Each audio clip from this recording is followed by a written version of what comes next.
आजकल सर एक लोगों की ना मेमोरी बहुत वीक हो रही है, बच्चों में भी प्रॉब्लम आ रही है कि मेमोरी उनकी वीक है, तो क्या रीज़न है इसका कि मेमोरी आजकल लोगों की इतनी वीक हो रही है, और आपके हिसाब से इसका क्या इलाज है, उन्हें कौन से प्रिकॉशन लेने चाहिए? बच्चों को ये देखना है, उनके पेरेंट्स को, कि रोज़ आपके बच्चे के डाइट में एम्पल फ्रूट्स एंड वेजिटेबल है क्या, कच्चे सब्जियां, फल, नेचुरल डाइट है क्या, नंबर 1। नंबर 2, मेमोरी के लिए आजकल देखिए बच्चे रट्टा लगा के पढ़ते हैं। तो जैसे जितना आप रट्टा लगाते रहेंगे उतनी आपकी मेमोरी जो है वो फेड होती जाएगी। क्योंकि जब आप रट्टा लगाते हैं तो आप उसको सुन के याद करते हैं। जो भी चीज़ हम सुन के याद करते हैं उसकी जो मेमोरी है वो बड़ी स्मॉल, छोटी होती है।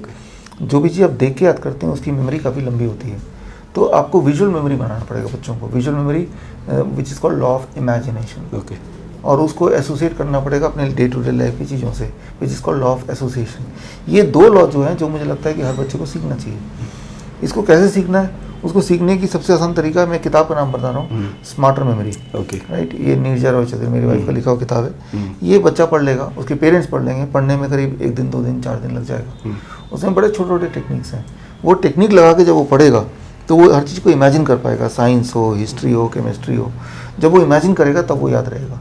तो 2 चीज़ें हो गई हैं। एक तो हो गया फिजियोलॉजिकली आपका ब्रेन स्ट्रांग हो, उसके लिए तो डाइट काम करेगा। दूसरा मेमोरी टेक्निक्स, राइट, कि आपका अप्रोच क्या, पढ़ाई जो करना चाहते हैं, आपका कंसंट्रेशन है कि नहीं है। कंसंट्रेशन डिपेंड करता है कि आप जो भी चीज़ पढ़ रहे हैं उसे सुन रहे हैं या उसे देख रहे हैं। अगर उसको देख रहे हैं तो दैट इज़ 100% कॉन्सेंट्रेशन। अगर सिर्फ सुन रहे हैं तो that is very small amount of concentration. तो किसी भी चीज़ को विजुअल में कैसे कन्वर्ट करें, दैट इज़ अ टेक्निक। तो वो छोटा छोटा टेक्निक है जो आप सीख लें, हर एक को सीखना चाहिए। तो उसके लिए मैंने एक बुक बता दिया, ये करेंगे तो बच्चे का जो 50% टाइम जो रेपिटेशन का है वो याद करने का, याद हो गया तो याद रहता नहीं है, याद है तो एन मौके पे याद आता नहीं है। तो that is the problem with the audio memory.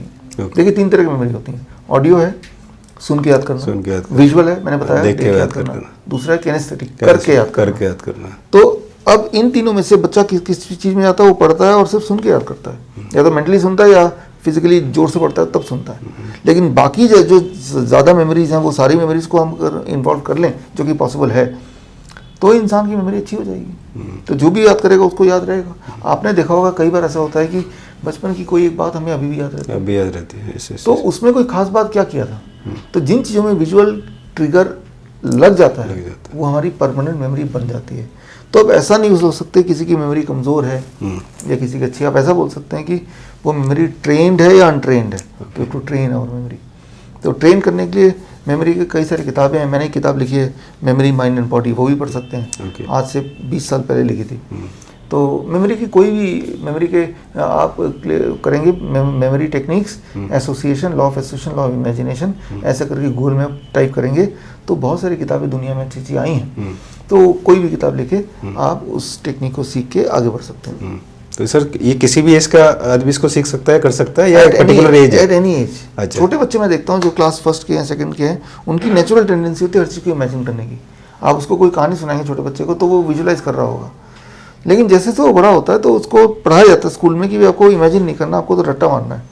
तो उसकी जो इमेजिनेशन की कैपेबिलिटी वो धीरे धीरे कम होने लगती है। तो छोटे बच्चे होंगे तो जल्दी सीखेगा, जल्दी अप्लाई करेगा। जो बड़े लोग होंगे उसको थोड़ा टाइम लगेगा। सीख तो सभी जाएंगे। Okay sir.